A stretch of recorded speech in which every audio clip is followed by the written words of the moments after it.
શું તમે ક્યારે વિચાર્યું છે કે તમારું મન કેટલું શક્તિશાળી છે, જે તમારા જીવનની દરેક મુશ્કેલીને એક રહસ્યની જેમ ઉકેલી શકે છે? કલ્પના કરો કે તમે શર્લોક હોમ્સ જેવા તીક્ષ્ણ બુદ્ધિવાળા બની જાઓ, જ્યાં નાની નાની વિગતો તમારા હૃદયને સ્પર્શીને મોટા રહસ્યો ખોલી નાખે. આ પુસ્તક તમને તમારા અંતરમાં ઊંડી લાગણી જગાડશે, જેમ કે કોઈ પ્રિય મિત્ર તમને પ્રેમથી કહે કે તમારું મન તમારું સૌથી મોટું મિત્ર છે. આજે આપણે આવી જ એક પુસ્તક વિશે વાત કરીશું, જે તમારા હૃદયને સ્પર્શી જશે અને તમને વધુ શાંતિથી જીવવા પ્રેરિત કરશે. મિત્ર, પુસ્તક પરિચય ચેનલ પર તમારા બધાનું હૃદયથી સ્વાગત છે. આજની આ વિડીયોની શરૂઆત કરતા પહેલા એક નાનકડી વિનંતી છે. જો તમને આ વિડીયો ગમે તો કૃપા કરીને પુસ્તક પરિચય યુટ્યુબ ચેનલને સબસ્ક્રાઇબ કરો, કારણ કે જેટલા વધુ તમે સબસ્ક્રાઇબ કરશો તેટલા જ વધુ સારા અને મૂલ્યવાન વિડીયો અમે તમારા માટે લાવી શકીશું. અને સાથે લાઇક પણ કરજો. આ વિડીયોને કોઈ એક વ્યક્તિ સાથે જરૂરથી શેર કરો, કારણ કે તમારા એક શેરથી કોઈનું જીવન બદલી શકે છે. કમેન્ટ્સમાં મને ચોક્કસથી જણાવો કે આ વિડીયોમાં તમને શું સારું લાગ્યું. આજે આપણે ડિસ્કસ કરવાના છીએ એક એવી બુક વિશે જે તમને શીખવશે કે તમે કેવી રીતે તમારા મનનો ઉપયોગ કરીને એક માસ્ટરમાઇન્ડ બની શકો છો, બિલકુલ શર્લોક હોમ્સ જેવા. જો તમે શર્લોક હોમ્સના નામથી પરિચિત નથી, તો હું તમને કહું કે શર્લોક હોમ્સ દુનિયાના સૌથી મશહૂર ફિક્શનલ ડિટેક્ટિવ્સમાંથી એક છે. સર આર્થર કોનન ડોયલે તેમને તેમની સ્ટોરીઝમાં ક્રિએટ કર્યા હતા, અને આજે પણ તેમના વિશે લોકો એટલા જ ફેસિનેટેડ છે જેટલા પહેલા હતા. શર્લોક હોમ્સ તેમની એક્સેપ્શનલ કોગ્નિટિવ સ્કિલ્સ, ઓબ્ઝર્વેશન અને ડિડક્શન પાવર્સ માટે જાણીતા છે. તેઓ નાની નાની ડિટેલ્સ નોટિસ કરે છે, જેના પર સામાન્ય લોકોનું ધ્યાન જ જતું નથી, અને તેમજ તેઓ તેમની થિયરી બિલ્ડ કરે છે, જે દર વખતે કરેક્ટ હોય છે. તો શું તમે ક્યારેય વિચાર્યું છે કે તમે પણ શર્લોક હોમ્સ જેવા વિચારી શકો છો? આજના વિડીયોમાં હું તમને કહીશ કે કેવી રીતે તમે તમારી ડેલી લાઈફમાં તે ટેકનિક્સનો ઉપયોગ કરીને તમારી પ્રોબ્લેમ સોલ્વિંગ અને ડિસિઝન મેકિંગ સ્કિલ્સને એન્હાન્સ કરી શકો છો. તમે જોયું હશે કે લાઈફમાં આપણે બધાને અનેક પ્રકારના ડિસિઝન્સ લેવા પડે છે, અને દરરોજ આપણે અનેક પ્રોબ્લેમ્સનો સામનો કરવો પડે છે. પરંતુ શું થાય જો તમે શર્લોક હોમ્સ જેવા દરેક પ્રોબ્લેમનું સોલ્યુશન કાઢી શકો, અથવા કોઈ પણ મુશ્કેલ ડિસિઝનને સરળતાથી લઈ શકો? આ પોસિબલ છે. બસ તમારે તમારા મનને તે રીતે ટ્રેન કરવું પડશે જેમ શર્લોક હોમ્સ કરતા હતા. તે ટેકનિક્સને જાણતા પહેલા આપણે શર્લોક હોમ્સની એક સ્ટોરીને જાણીશું, જેથી આપણે સમજી શકીએ કે શર્લોક હોમ્સ કેવા પ્રકારના ડિટેક્ટિવ છે. લંડનની ઠંડી અને ધુમ્મસભરી રાતો હંમેશા મિસ્ટીરિયસ અને ખતરાઓથી ભરેલી હોય છે, પરંતુ આ વખતે શર્લોક હોમ્સની સામે જે કેસ આવ્યો તે માત્ર અજીબ જ નહીં, પરંતુ ભયાનક પણ હતો.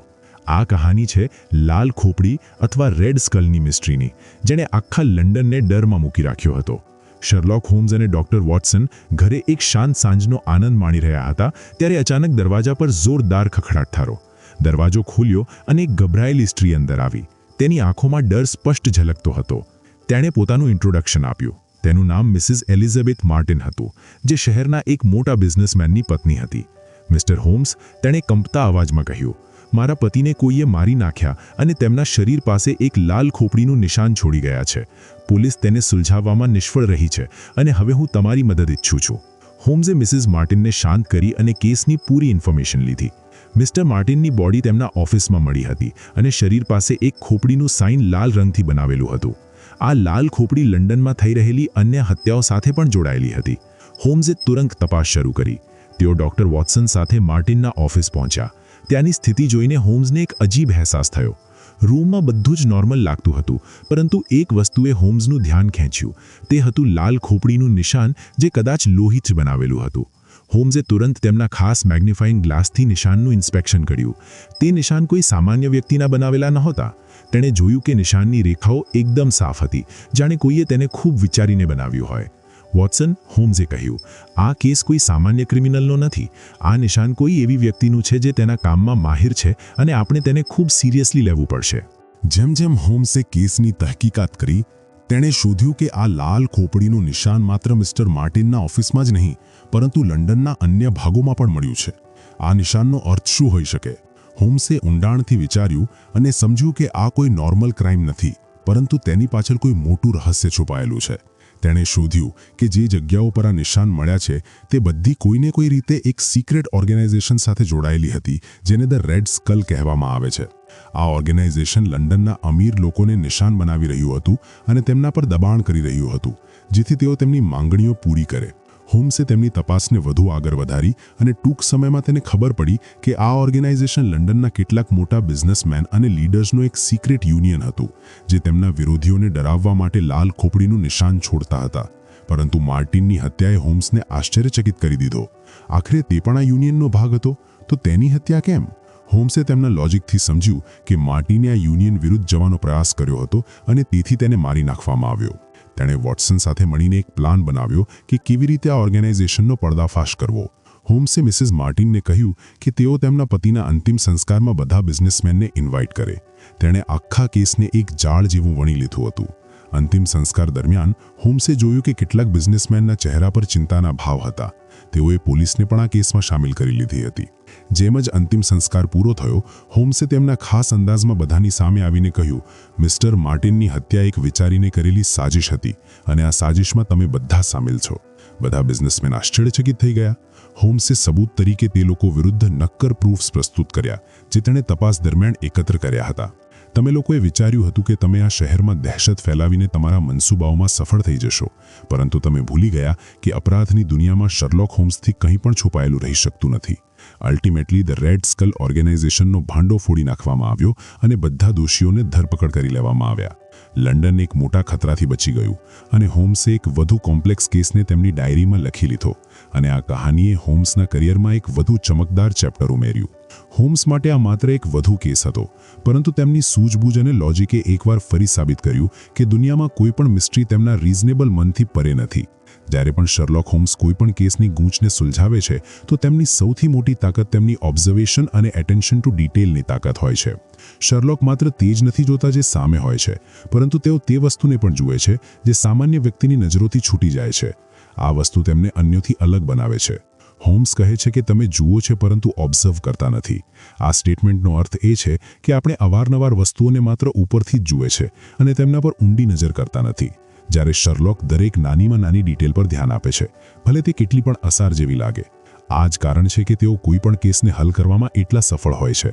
તમે પણ શર્લોક હોમ્સ જેવા તમારી ઓબ્ઝર્વેશન અને એટેન્શન ટુ ડિટેલને ઇમ્પ્રૂવ કરી શકો છો.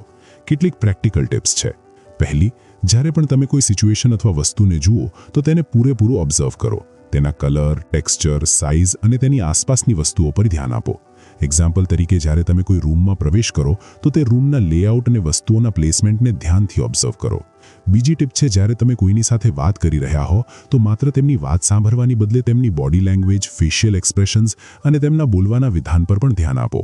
આથી તમે તેમના મનની સ્થિતિ અને ઇમોશન્સને વધુ સારી રીતે સમજી શકશો. ત્રીજી ટીપ, એવા ગેમ્સ રમો જે તમારી મેમરી અને એટેન્શનને ફોકસ કરવાની કેપેસિટી વધારે. એક્ઝામ્પલ તરીકે એક રૂમમાં જઈને વસ્તુઓને ઓબ્ઝર્વ કરો અને પછી રૂમમાંથી બહાર આવીને જેટલું યાદ હોય તેટલું લખો. આથી તમારી યાદશક્તિ અને ઓબ્ઝર્વેશન સ્કિલ્સમાં સુધારો થશે. ચોથી ટીપ, રોજની વસ્તુઓમાં નાની નાની ડિટેલ્સને ઓળખવાનો પ્રયાસ કરો. જેમ કે કોઈ આર્ટિકલ વાંચતી વખતે તેમાં ગ્રામર મિસ્ટેક્સ અથવા નાની નાની ઇનકન્સિસ્ટન્સીઝને ઓબ્ઝર્વ કરો. શર્લોક હોમ્સની ઓબ્ઝર્વેશન અને એટેન્શન ટુ ડિટેલની તાકાતને સમજવા માટે આવો એક એક્ઝામ્પલ પર નજર કરીએ. એકવાર ડોક્ટર વોટસન અને શર્લોક હોમ્સ તેમના રૂમમાં બેઠા હતા. શર્લોકે વોટસનને પૂછ્યું કે તમે આ સીડીઓને કેટલી વાર જોઈ છે?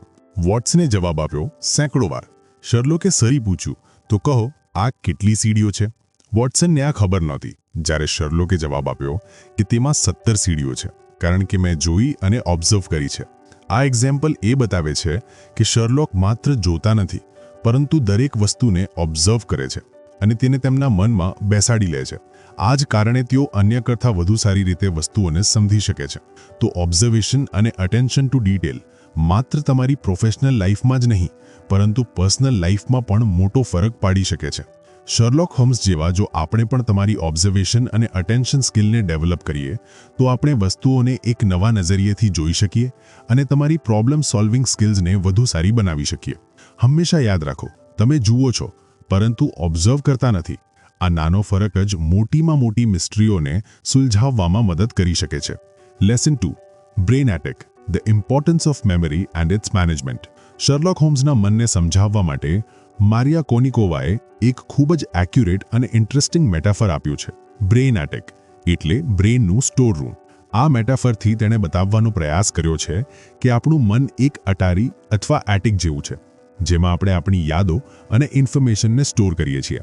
પરંતુ જેમ કોઈ એટેકમાં અનનેસેસરી આઇટમ્સને જમા કરી દેવાથી તે ડિસઓર્ડર્ડ થઈ જાય છે, તેમજ મન પણ ડિસઓર્ડર થઈ જાય છે જો આપણે તેમાં બિનજરૂરી ઇન્ફોર્મેશન ભરી દઈએ. હોમ્સ અનુસાર આપણું મન એક લિમિટેડ સ્પેસવાળું એટિક છે.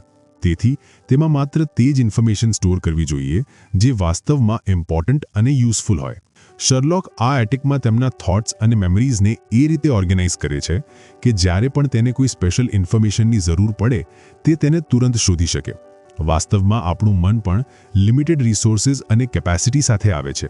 જો આપણે તેને બિનજરૂરી ઇન્ફોર્મેશનથી ભરીએ તો આપણે જરૂરી અને ઇમ્પોર્ટન્ટ ઇન્ફોર્મેશનને સ્ટોર કરી શકતા નથી. તેથી આપણે નક્કી કરવું જોઈએ કે કઈ ઇન્ફોર્મેશનને મનના એટેકમાં સ્ટોર કરવી અને કઈને છોડી દેવી. શર્લોક હોમ્સનું એક કી પ્રિન્સિપલ છે કે મનમાં માત્ર તે જ ઇન્ફોર્મેશન રાખવી જોઈએ જે વાસ્તવમાં આપણા જીવનમાં ઇમ્પોર્ટન્ટ હોય. આ સિલેક્ટિવ મેમરીનું પ્રિન્સિપલ છે. જ્યારે આપણે બિનજરૂરી ઇન્ફોર્મેશનથી છુટકારો મેળવી લઈએ તો આપણા મનમાં માત્ર તે જ ઇન્ફોર્મેશન બચે છે જે આપણા માટે યુઝફુલ છે. જ્યારે પણ આપણે કોઈ પ્રોબ્લેમનું સોલ્યુશન કરવું પડે તો આપણા મનની આ જરૂરી ઇન્ફોર્મેશન આપણને તુરંત અવેલેબલ થઈ જાય છે. આ રીતે આપણી વિચારસરણી અને ડિસિઝન લેવાની પ્રોસેસ ઝડપી અને સચોટ થાય છે. એક્ઝામ્પલ માટે, જો તમને વિવિધ મેથેમેટિકલ ફોર્મ્યુલા યાદ રાખવાની જરૂર છે તો તમારે તે જ સોર્સિસ પર કોન્સન્ટ્રેટ કરવું જોઈએ જે તમારી રોજની જરૂરિયાતો અનુસાર યુઝફુલ હોય. બિનજરૂરી ઇન્ફોર્મેશન માત્ર તમારા મનના એટેકમાં જગ્યા ઘેરે છે અને ઇમ્પોર્ટન્ટ ઇન્ફોર્મેશનની પહોંચને મુશ્કેલ બનાવી દે છે. જેમ કોઈ પણ એટેકને સમય પર સાફ અને સિસ્ટમેટિક કરવામાં આવે છે તેમજ આપણા મનના એટેકને પણ રેગ્યુલર મેન્ટેનન્સની જરૂર હોય છે. આ ઇન્શ્યોર કરવા માટે કે આપણા મનમાં માત્ર તે જ ઇન્ફોર્મેશન છે જે વાસ્તવમાં યુઝફુલ અને રેલેવન્ટ છે, આપણે રેગ્યુલરલી બિનજરૂરી ઇન્ફોર્મેશનને દૂર કરવી જોઈએ. શર્લોક હોમ્સનું માનવું છે કે જ્યારે આપણે આપણા મનના એટેકમાં માત્ર ઇમ્પોર્ટન્ટ ઇન્ફોર્મેશન રાખીએ તો તે આપણને કોઈ પણ સમયે જરૂરી ઇન્ફોર્મેશનને સરળતાથી શોધવા અને ઉપયોગ કરવાની ફેસિલિટી પ્રોવાઈડ કરે છે. તેની સાથે જ આપણે સમય પર આપણી મેમરીઝ અને નોલેજને તાજા કરવા જોઈએ જેથી એન્શ્યોર થાય કે આપણે ઇમ્પોર્ટન્ટ ઇન્ફોર્મેશનને ક્યારેય ભૂલીએ નહીં. એક્ઝામ્પલ તરીકે, તમે જે પણ શીખ્યા છો તેને સમય પર રિપીટ કરવું અને ફરી વાંચવું જરૂરી છે. આથી તે ઇન્ફોર્મેશન તમારા મનમાં લાંબા સમય સુધી સેફ રહેશે અને જ્યારે તમને તેની જરૂર પડશે ત્યારે તમે તેને સરળતાથી રિકોલ કરી શકશો. Lesson 3: imagination and creativity, their role in problem solving. Sherlock હોમ્સને અવારનવાર એક લોજિકલ અને ફેક્ટ બેઝડ ઇન્ડિવિજ્યુઅલ તરીકે જોવામાં આવે છે, પરંતુ તેમની સક્સેસનો એક મોટો હિસ્સો તેમની ઇમેજિનેશન અને ક્રિએટિવિટીમાં પણ છે. જ્યારે પણ તેઓ કોઈ પ્રોબ્લેમનો સામનો કરે છે તો તેઓ માત્ર અવેલેબલ ફેક્ટ્સ પર ડિપેન્ડન્ટ રહેતા નથી, પરંતુ તેઓ તેમની ઇમેજિનેશનનો ઉપયોગ કરીને અલગ પોસિબિલિટીઝ અને સિચ્યુએશન્સને ઇમેજિન કરે છે. આ જ તેમની વિચારસરણીને અન્ય લોકોથી અલગ બનાવે છે. હોમ્સની આ એબિલિટી તેમની ઇમેજિનેશન તેમને કોઈ પણ પ્રોબ્લેમને એક નવા નજરિયેથી જોવાની તાકાત આપે છે. જો તેઓ માત્ર ફેક્ટ્સ પર ડિપેન્ડન્ટ રહેતા તો કદાચ અનેક કેસોમાં ફેલ થઈ જતા, પરંતુ ઇમેજિનેશનના ઉપયોગથી તેઓ દરેક પોટેન્શિયલ દિશામાં વિચારે છે, જે તેમને પ્રોબ્લેમનું સોલ્યુશન શોધવામાં મદદ કરે છે. જ્યારે આપણે કોઈ પ્રોબ્લેમનો સામનો કરીએ તો અવારનવાર આપણે તે જ માર્ગ અપનાવીએ જે આપણને પહેલેથી જ જાણીતા હોય છે, પરંતુ શર્લોક હોમ્સ જેવા જો આપણે વિચારસરણીને એક નવા વિધાનમાં ઉપયોગ કરીએ તો આપણે તે સોલ્યુશન સુધી પહોંચી શકીએ જે નોર્મલ થિંકિંગથી પરે હોય છે. ક્રિએટિવિટીનો અર્થ છે કે તમે કોઈ પ્રોબ્લેમને અલગ અપ્રોચથી જોઈ શકો અને નવા અનોખા વિધાનોમાં તેનું સોલ્યુશન શોધી શકો. શર્લોક અવારનવાર તે પાસાઓને જુએ છે જે અન્ય લોકો અવગણના કરી દે છે. તેઓ તેથી જ સક્ષમ છે કારણ કે તેઓ તેમની ઇમેજિનેશનનો ઉપયોગ કરીને પોસિબિલિટીઝના અલગ પાસાઓને સમજે છે. એક્ઝામ્પલ માટે, જો તેઓ કોઈ ક્રાઇમ સીન પર હોય તો તેઓ માત્ર ઇવેન્ટ્સના ઓર્ડરને જોતા નથી, પરંતુ આ પણ વિચારે છે કે જો વસ્તુઓ કંઈક અલગ હોત તો રિઝલ્ટ શું હોત. આ ક્રિએટિવ થિંકિંગ જ તેમને અનેકવાર સાચી દિશામાં લઈ જાય છે. શર્લોક હોમ્સની એક વધુ ઇમ્પોર્ટન્ટ ટેકનિક્સ છે સિનેરિયોની વિઝ્યુલાઇઝેશન.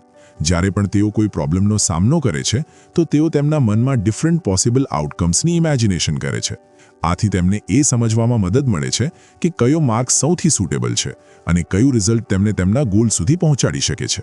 વિઝ્યુલાઇઝેશનનો અર્થ છે કે તમે પહેલેથી જ ડિફરન્ટ આઉટકમ્સની ઇમેજિનેશન કરી લો અને પછી તેના પર વિચાર કરો કે કયું રિઝલ્ટ તમારા માટે સૌથી સારું હોઈ શકે. આ પ્રોસેસ તમને પોટેન્શિયલ રિસ્ક અને ચેલેન્જથી પણ અવેર કરાવે છે. એક્ઝામ્પલ તરીકે, જો તમે કોઈ ડિસિઝનના રિઝલ્ટની ઇમેજિનેશન કરો તો તમે પહેલેથી જ તે ડિસિઝનના પોઝિટિવ અને નેગેટિવ પાસાઓને સમજી શકો, જેથી તમે એક વધુ સારું ડિસિઝન લેવામાં સક્ષમ થાઓ. હોમ્સ તેમના મનમાં અલગ ઇવેન્ટ્સની વિઝ્યુલાઇઝેશન કરે છે અને પછી તે સિનારીઓને એનાલાઇઝ કરીને સાચા કન્ક્લુઝન પર પહોંચે છે. આ માત્ર તેમને ભૂલોથી બચાવે છે, પરંતુ તેમને તે દિશામાં પણ માર્ગદર્શન આપે છે જે સાચી હોય છે. જો તમે પણ તમારી ક્રિએટિવિટી અને વિઝ્યુલાઇઝેશન સ્કિલ્સને શર્લોક હોમ્સ જેવી ડેવલપ કરવા માંગો છો, તો કેટલીક ટિપ્સ છે. ક્યારેય કોઈ પ્રોબ્લેમને સોલ્વ કરવાનો માત્ર એક જ વિધાન અપનાવશો નહીં. અલગ અલગ વ્યૂ પોઈન્ટ્સથી વિચારો અને નવા આઈડિયાઝ વિશે વિચાર કરો. માઇન્ડ મેપિંગ એક એવો વિધાન છે જેથી તમે તમારી વિચારસરણીને સિસ્ટમેટિક કરી શકો અને નવા થોટ્સને જન્મ આપી શકો. આ તમને અલગ અલગ ઓપ્શન્સને એકસાથે જોવામાં અને તેમને કમ્પેર કરવામાં મદદ કરે છે. રેગ્યુલરલી મેડિટેશન અને વિઝ્યુલાઇઝેશનની પ્રેક્ટિસ કરો. આ તમારા મનને શાંત કરશે અને તમારી ઇમેજિનેશનને વધારશે. જ્યારે પણ તમે કોઈ પ્રોબ્લેમનો સામનો કરો તો તમારી જાતને સવાલ પૂછો, જો આવું થાય તો શું થાય? જો હું આ ડિસિઝન લઉં તો રિઝલ્ટ શું થાય? આ પ્રકારના ક્વેશ્ચન્સ તમારા મનને નવા થોટ્સ તરફ લઈ જાય છે. Lesson for emotional control. જ્યારે પણ તેઓ કોઈ કેસની તપાસ કરે છે તો તેઓ તેમના ઇમોશન્સને એક તરફ રાખી દે છે અને પૂરેપૂરો લોજિક અને ઓબ્જેક્ટિવિટી પર કોન્સન્ટ્રેટ કરે છે. આ ઇમોશનલ ડિટેચમેન્ટ તેમને ક્લિયરલી અને ફેરલી વિચારવામાં મદદ કરે છે, જેથી તેઓ કોઈ પર્સનલ બાયસ વિના સાચા કન્ક્લુઝન પર પહોંચે છે. ઇમોશન્સનો આપણી ડિસિઝન લેવાની પ્રોસેસ પર ઊંડો અસર પડે છે. જ્યારે આપણે કોઈ પ્રોબ્લેમનો સામનો કરીએ તો આપણી ભાવનાઓ જેમ કે ડર, ગુસ્સો અથવા એક્સાઇટમેન્ટ આપણી લોજિકલ વિચારવાની ક્ષમતાને અસર કરી શકે છે. હોમ્સ આપણને શીખવે છે કે જો આપણે આપણા ઇમોશન્સને કંટ્રોલ કરવાનું શીખીએ તો આપણે કોઈ પણ ચેલેન્જનો સામનો કરવા માટે વધુ સારી રીતે તૈયાર થઈ શકીએ. આ ઇમોશનલ કંટ્રોલ આપણને આપણી વિચારસરણીને ક્લિયર અને પર્પસફુલી બનાવે છે, જેમાં શીખવામાં આવે છે કે આપણે ચેલેન્જોની સામે શાંત અને લોજિકલ રહેવું જોઈએ.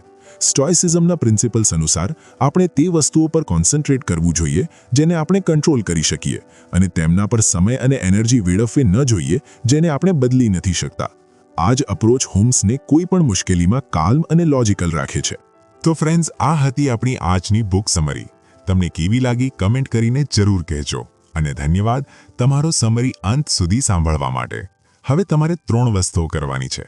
સૌથી પહેલા, આ ચેનલને સબસ્ક્રાઇબ ના કરી હોય તો કરી લો, કારણ કે જેટલા વધુ તમે સબસ્ક્રાઇબ કરશો તેટલા જ વધુ સારા અને મૂલ્યવાન વિડીયો અમે તમારા માટે લાવી શકીશું.